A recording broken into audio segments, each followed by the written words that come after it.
ఏసంటే ఎవరో తెలుసా, ప్రేమంటే ఎవరో తెలుసా, దేవుడంటే ఎవరో తెలుసా, త్యాగమంటే ఎవరో తెలుసా.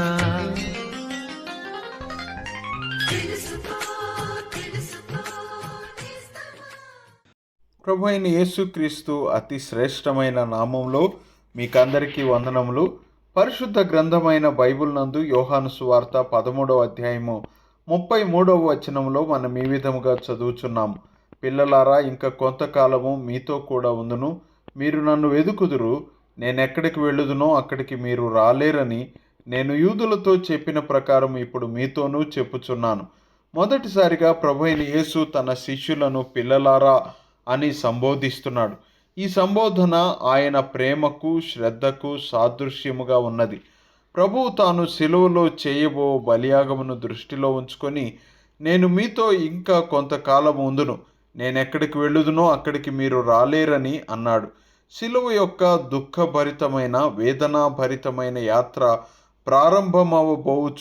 బోవుటను బట్టి ప్రభువు ఇంకా కొంతకాలం మీతో కూడా ఉందును అని అంటున్నాడు.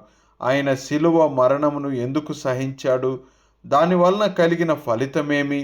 పాపులైన మనుష్యులకు దేవుని నుండి వచ్చు దండన నరకము. దేవుని నుండి మనుష్యులకు వచ్చు ఈ శిక్షను ప్రభు అయిన యేసు మన నిమిత్తమై సహించి మృతులలో నుండి లేచుట వలన రక్షణ మార్గమును సిద్ధపరిచాడు. ఈరోజే మీరు ప్రభు అయిన యేసును మీ సొంత రక్షకునిగా, ప్రభువుగా స్వీకరించినట్లయితే మీరు రక్షణ పొందుదురు. ఇలాగూ మీరు చేయవలననున్నదియే దేవునికి మేము చేయు ప్రార్థనయై ఉన్నది.